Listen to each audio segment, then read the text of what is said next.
La réserve du Masai Mara, au Kenya. L'un des lieux emblématiques de la vie sauvage, avec ses hôtes de toujours. Les herbivores en perpétuel mouvement et les carnassiers en embuscade. Cette image de la savane africaine s'impose comme une évidence. Pourtant, les scènes qui vont suivre nous montreront que l'existence de tous ces animaux ne se résume pas à la simple alternative manger ou éviter d'être mangé.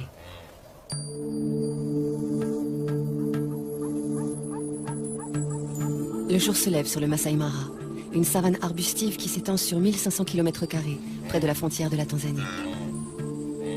La réserve doit sa renommée à l'impressionnante immigration des gnous, qui fuient chaque année la sécheresse des plaines tanzaniennes. Au devant de la scène, une troupe de lions conduite par ce couple. Tout autour, les voisins qu'ils côtoient le plus fréquemment. Zèbres, gnous, éléphants, impalas, girafes.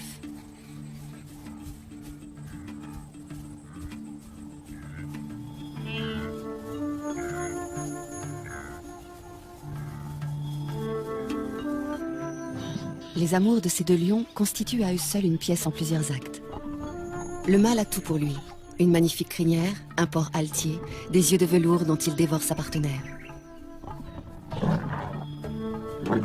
Mais elle se fait prier. C'est son rôle. Et celui du mâle est pour l'instant de la suivre comme son ombre.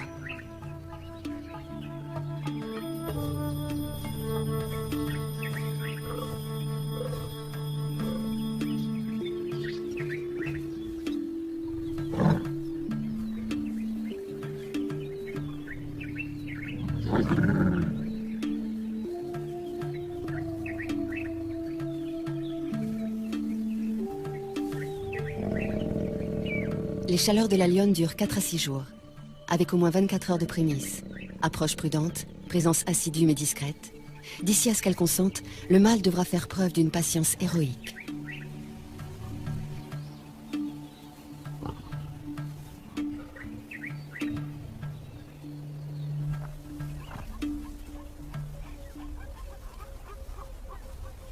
Pourquoi tant d'herbivores dans le Masai Mara? Parce que nous sommes en février, période où cette savane offre une herbe fraîche, riche en protéines. De jeunes pousses surgit 2 à 3 semaines après les pluies. Pour s'en repaître, les gnous sont prêts à parcourir 700 km depuis les plaines du Serengeti, au sud.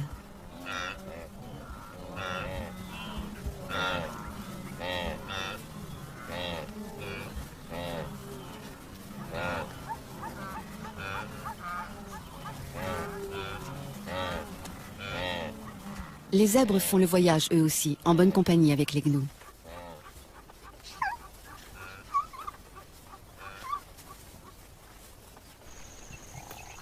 Comme il se doit, les lions prennent leur tribu sur ces troupeaux, ou plutôt les lionnes, puisque ce sont elles qui chassent.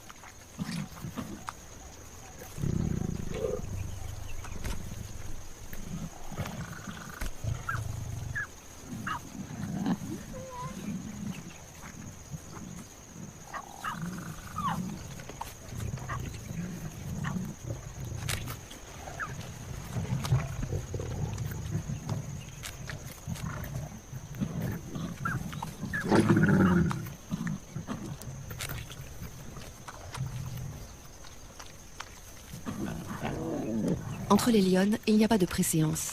Chacune dévore autant qu'elle peut. Les lionceaux, qui ont encore leurs dents de lait, ne peuvent pas mordre dans la chair comme les grands. Si on les a conviés au festin, c'est pour éviter de les laisser seuls sans surveillance. Et aussi pour les familiariser avec l'odeur du sang, éveiller leur instinct de chasseur.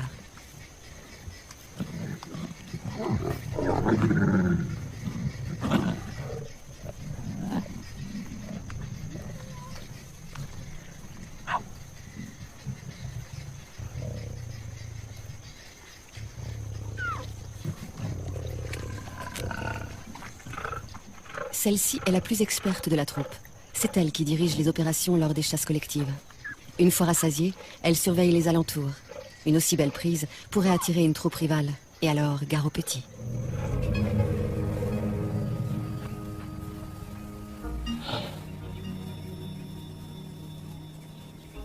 Marcher des jours, des semaines pour trouver les bonnes plantes, c'est le lot de tous les herbivores du Masai Mara. Les éléphants choisissent de se déplacer au petit matin pour éviter les grosses chaleurs. Quel ennui, ces longues traversées pour des adolescents toujours prêts à jouer.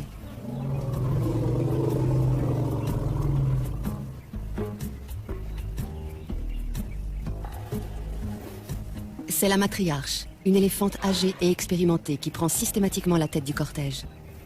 Elle connaît par cœur tous les chemins à emprunter pour parvenir aux sites les plus abondants en nourriture. Elle tolère de loin en loin une récréation. Les jeunes en ont besoin pour s'exercer aux grandes bagarres de l'âge adulte. Mais lorsqu'elle estime qu'il est temps de repartir, personne ne s'attarde. Enfin, presque personne. Cet éléphanteau n'arrivait pas à sortir de sa sieste, et il a fallu le secouer un peu.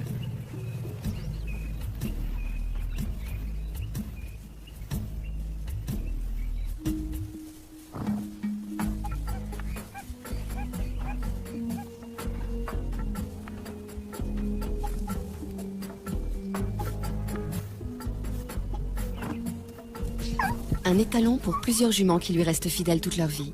Les petits harems que forment les zèbres de Burchell vivent plutôt harmonieusement, avec juste les querelles d'usage. Du moins, tant que ces différentes familles peuvent s'isoler les unes des autres. Mais à l'époque des migrations, surtout si elles coïncident avec celle des amours, la promiscuité génère de violentes rivalités entre les adultes.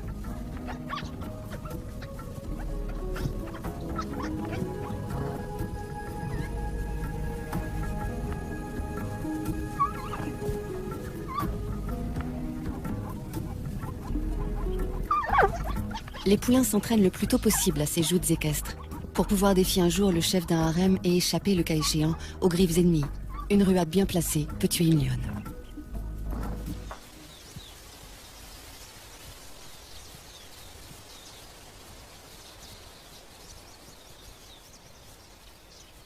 Quand on a la tête perchée à plus de 5 mètres du sol, on repère facilement les dangereux carnivores.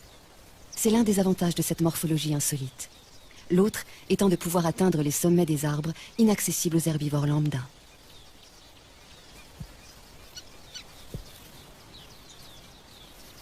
Ces deux girafes de l'espèce Maasai sont des mâles, des rivaux essayant par de curieux balancements de s'intimider l'un l'autre. Aucun des deux ne voulant abandonner, il va falloir en venir au coup.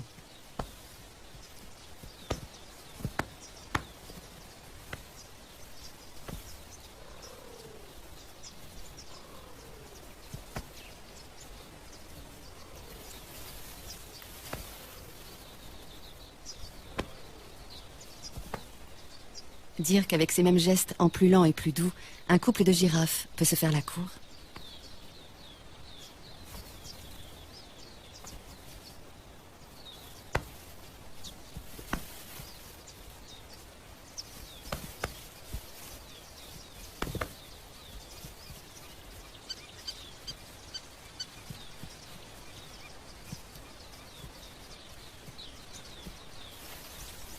Les girafes Maasai vivent en petites troupes sous la coupe d'un seul mâle. Le but de ces duels, aussi violents soient-ils, n'est pas de blesser l'adversaire, mais d'établir qui est le plus fort, qui pourra prétendre à la place de chef le jour venu.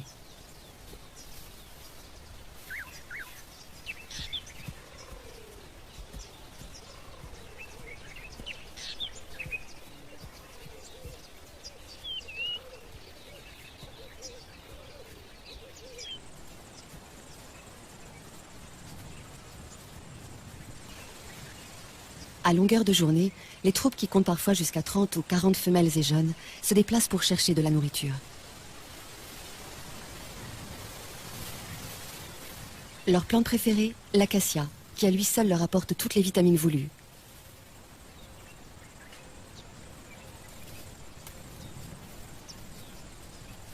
L'acacia est hérissée d'épines, mais peu importe.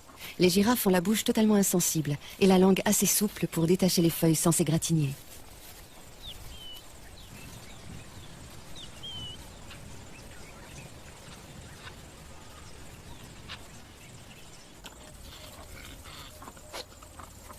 Ces cornes joliment annelées font la fierté des mâles impala.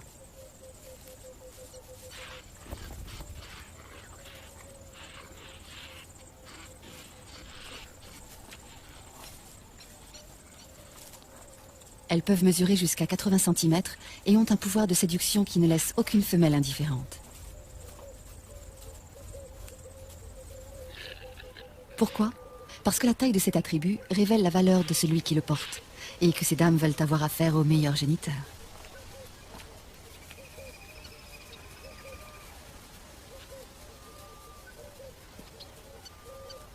À la saison des amours, le mâle dominant s'approprie un vaste territoire. Les femelles qui traversent son fief sont à lui et il repousse quiconque essaie de les approcher. Une tâche exténuante, surtout que ces harems de 100 femelles ou plus attirent de nombreux prétendants fortement motivés.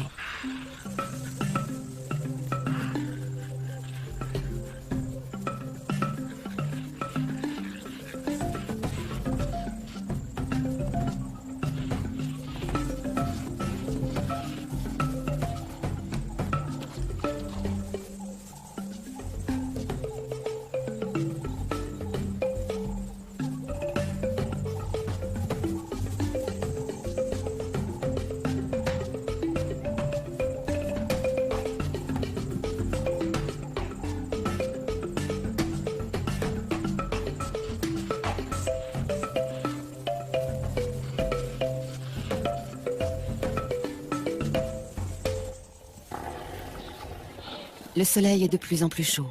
La matriarche a su conduire sa troupe près d'une zone ombragée où poussent les meilleures graminées de la saison. Ces moments de convivialité incitent à échanger. Les éléphants ont une façon très touchante de se saluer ou de se déclarer leur affection mutuelle.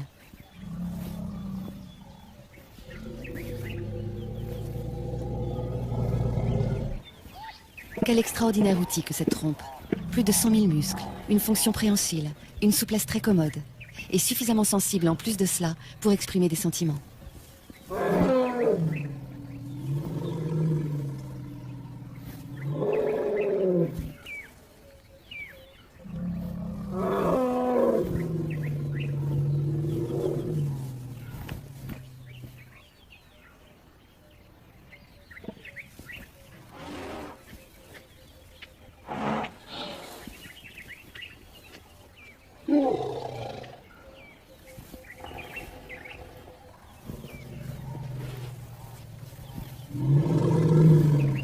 Lors de ces pauses, les éléphanteaux restent constamment sous bonne garde.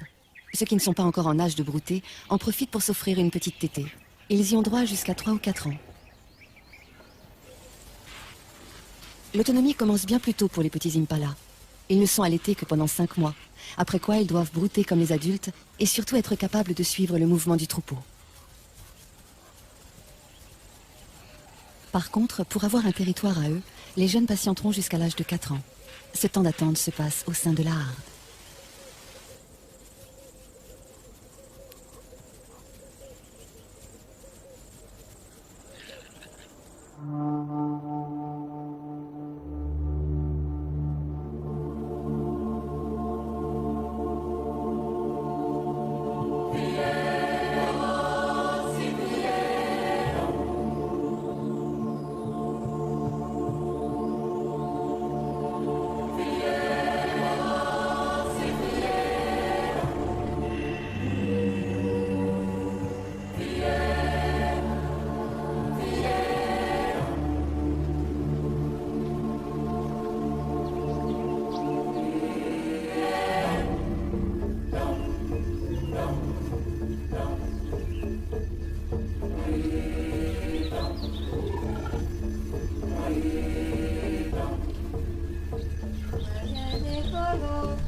Une fille de la matriarche vient de mettre au monde son petit. Il est déjà debout, mais bien chancelant encore. Et pendant un assez long moment, la mère et l'éléphante restés pour l'assister vont l'encourager à tenir sur ses pattes pour aller téter.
C'est presque gagné. Qu'il tête goulûment et il aura trouvé la force de vivre. Il grandira entouré de sa mère et de ses auxiliaires d'éducation. Tante, marraine, grande sœur. La doyenne de la troupe se charge instinctivement d'entretenir et de transmettre la mémoire collective de la famille. Elle sait où trouver les meilleures étendues d'herbe, aussi bien que les points d'eau. Et à la mi-journée, rien à faire, il faut boire.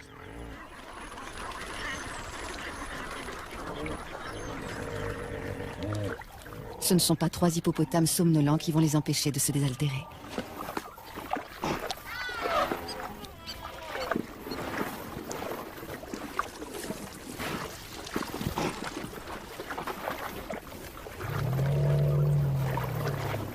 « 60 litres d'eau par jour, c'est le minimum pour assouvir sa soif. Et dans l'eau de marigots comme celui-ci, il y a également des sels minéraux que les éléphants ne trouvent nulle part ailleurs.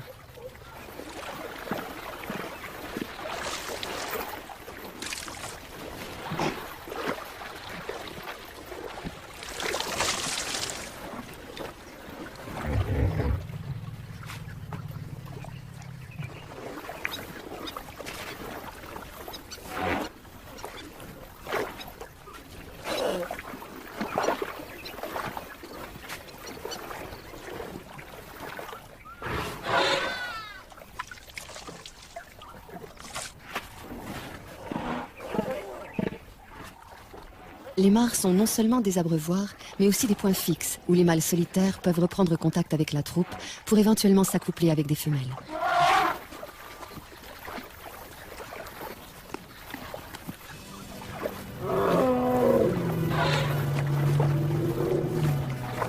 Cette mare ne leur a servi qu'à se désaltérer. Avec toutes ces lentilles, elle ne se prête pas tellement au bain.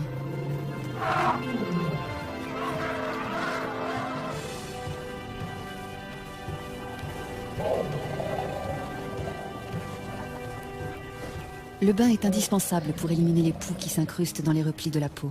Bain classique dans l'eau, bain debout, tout aussi radical pour asphyxier les parasites, ou encore une douche de gadou.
S'asperger de poussière, autre technique pour se débarrasser des bestioles qui vous harcèlent.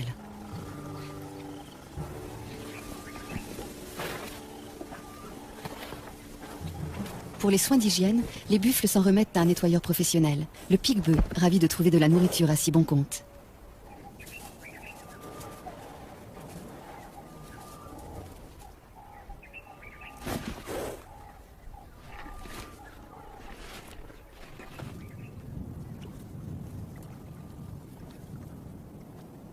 Une sentinelle dans un drôle d'uniforme, le jabiru du Sénégal, cousin des cigognes.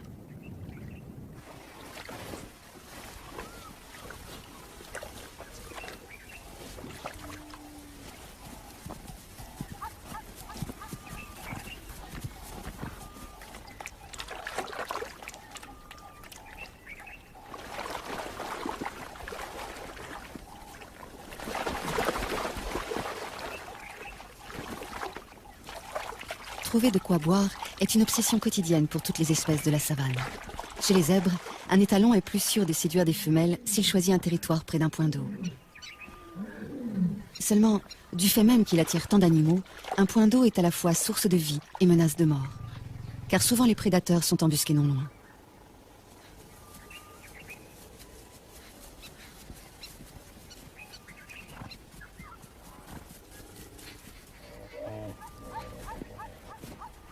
Se rassembler, faire bloc, c'est la meilleure des défenses.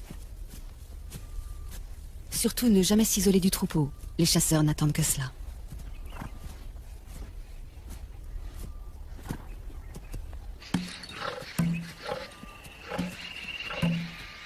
Pour une fois, les zèbres se sont affolés inutilement. Les lions venaient juste se désaltérer. La proie qui s'agite tout près, c'est le hasard qui vient de la mettre à leur merci.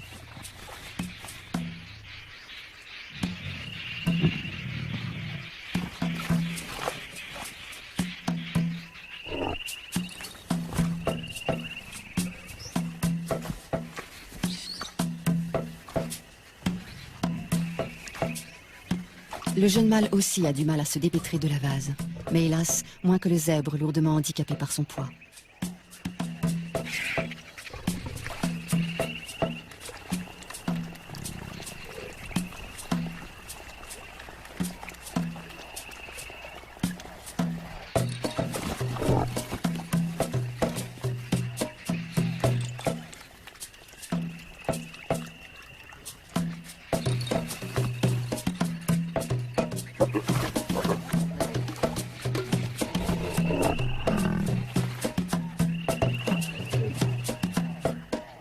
Il aurait besoin d'aide pour la mise à mort, mais les autres semblent hésiter à s'engager dans le bourbier.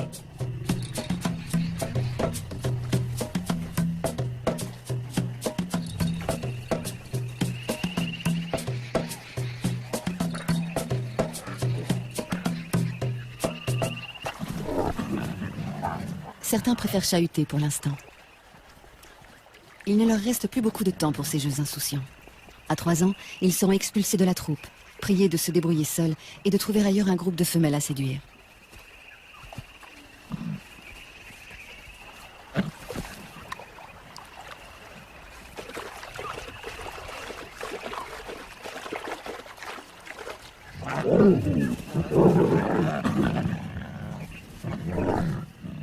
Lorsqu'ils simulent des combats et se chamaillent, ces adolescents préparent leur vie future de mâles dominants et de chasseurs. Ces entraînements développent la force physique et la réactivité.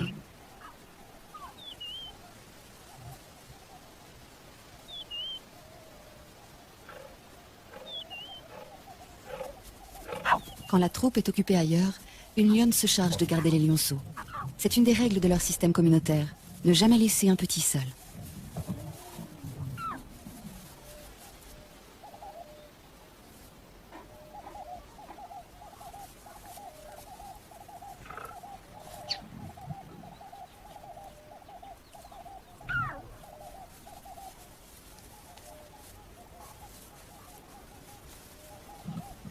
Qu'ils soient les siens ou ceux d'une autre, la lionne les allaite sans aucune discrimination.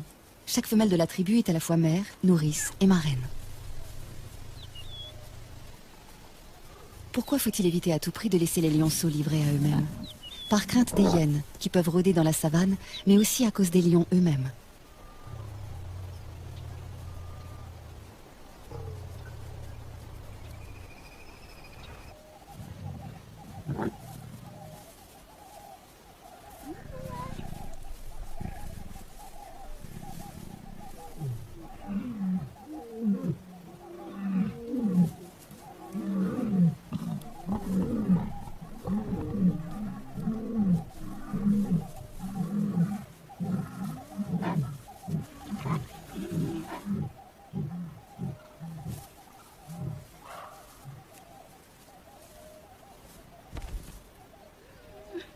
La babysitter est sur ses gardes.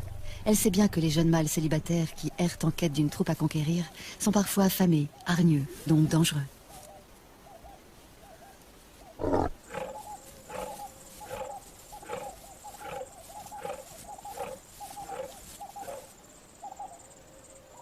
Même lorsqu'il a déjà une ou plusieurs partenaires attitrés, les choses ne sont pas faciles pour un mâle.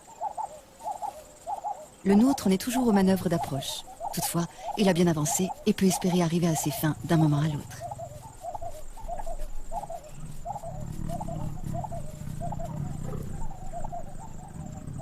Le premier des quelques 200 accouplements qui auront lieu pendant leur idylle.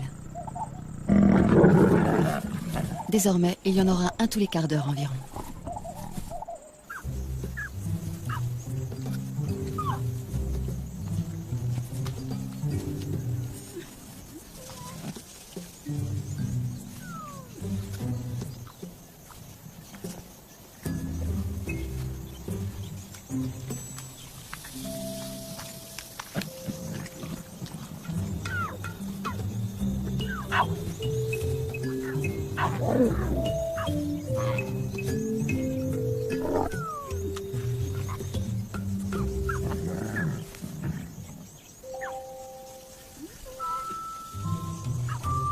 Autour d'une proie, les lionnes n'ont pas la même patience que pendant les longues siestes, les heures où il fait trop chaud pour remuer la moindre oreille.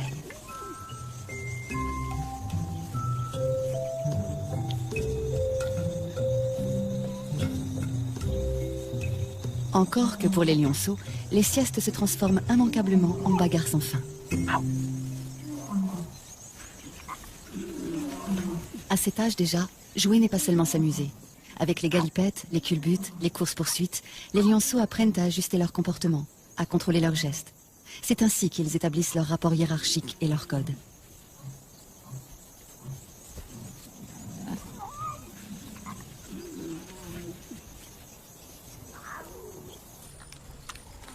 Une carcasse de seconde main, celle d'un gnou à demi dévoré déjà par une tablée de lions.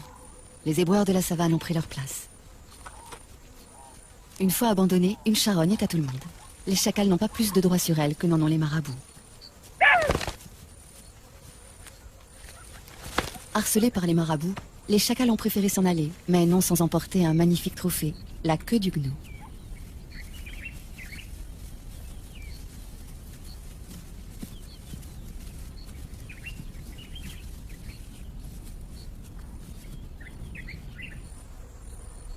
L'un d'eux a eu finalement des regrets. Pourquoi avoir délaissé une si belle proie? La mémoire ne tarde pas à lui revenir.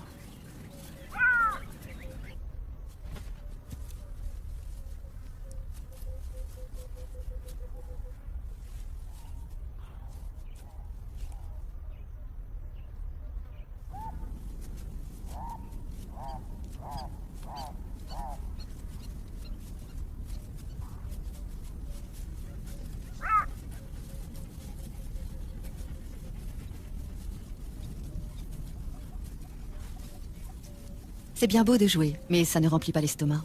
Et si l'on ne trouve pas de charogne, que reste-t-il? La chasse.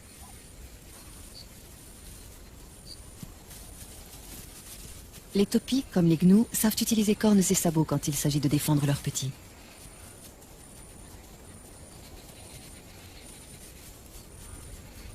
S'attaquer seul à 2 fois plus grand que soi, est-ce bien sérieux?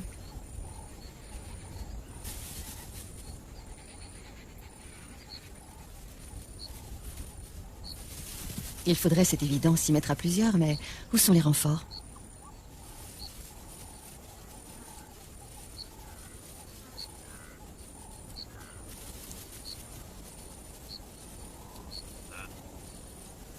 Les voici, mais trop tard. Tous les troupeaux sont en alerte.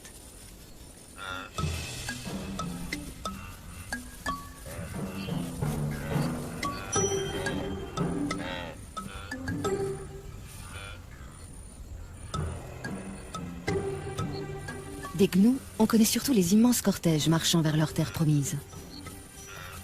Quand un troupeau interrompt sa progression, c'est pour la bonne cause, l'amour. Les mâles, âgés d'au moins 3 ans, cherchent à rassembler autour d'eux le plus possible de femelles. Pour cela, ils font de grandes cavalcades et jouent à se battre, juste pour attirer leur attention.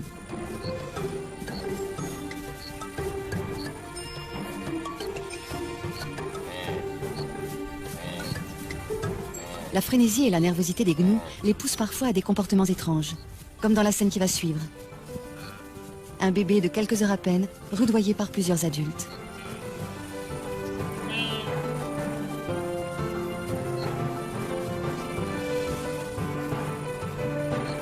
Veulent-ils l'entraîner à courir, pour lui apprendre qu'il faut toujours être prêt à fuir ou à suivre le troupeau sans trébucher? Ce n'est là qu'une hypothèse.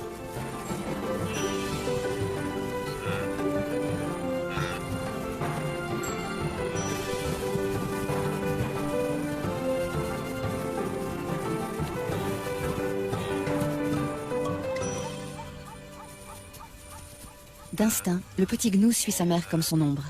S'éloigner d'elle, surtout quand le troupeau se met en marche, c'est risquer de la perdre. Et mourir à coup sûr car aucune autre ne la remplacera. Une mère gnou n'accepte jamais de nourrir un autre petit que le sien.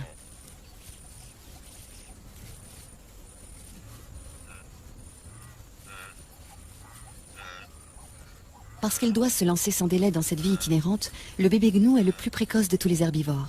Il est debout et en état de marcher 10 minutes après sa naissance. Ensuite, il n'a plus qu'à suivre le grand mouvement collectif qui lui fera parcourir, s'il résiste à tous les aléas, des dizaines de milliers de kilomètres par an.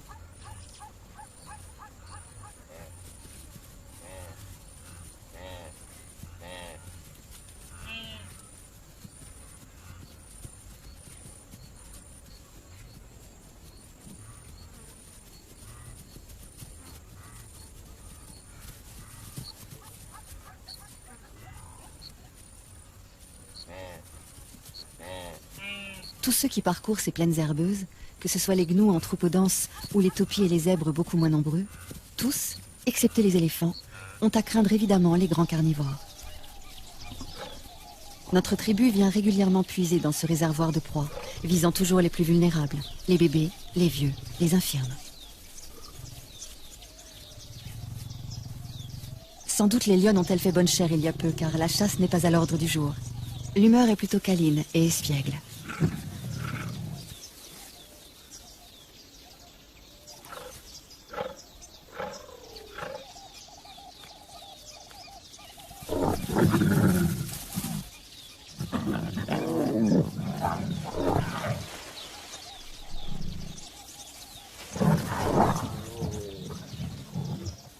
Les jeunes viennent de trouver un jeu très amusant qui nous rappelle quelque chose.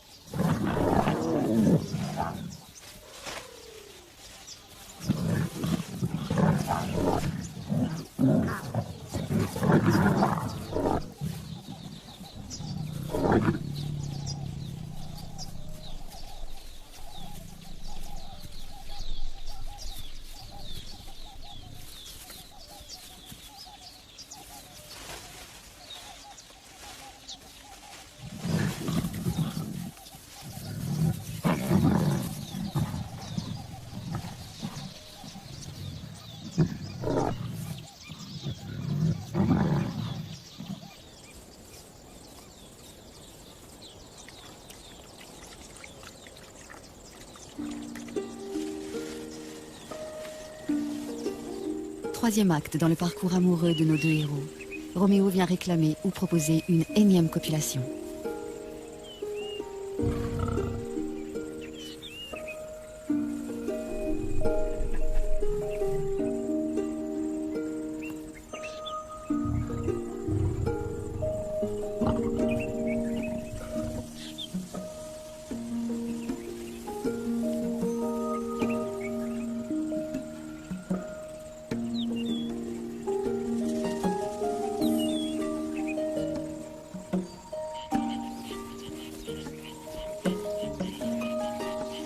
Le jour décline, il fait moins chaud, le moment que beaucoup attendaient pour aller boire.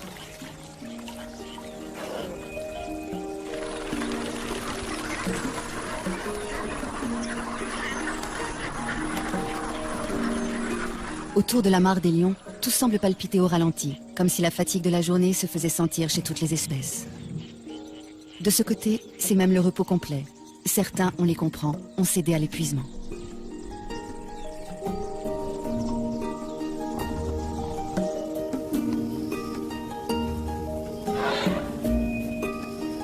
La nuit va bientôt tomber sur le Masai Mara où évoluent jour après jour les éternels nomades, les chasseurs chevronnés et tant d'autres animaux. Au rythme des saisons, la lutte de chacun pour sa survie maintient ce juste équilibre dont la nature africaine a le secret.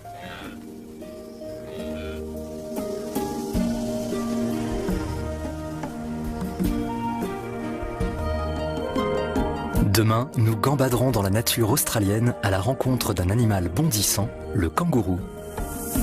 Mais pour l'heure, cinéma. Un face-à-face entre Jean-Paul Belmondo et Charles Vanel dans L'aîné des fers chauds de Jean-Pierre Melville.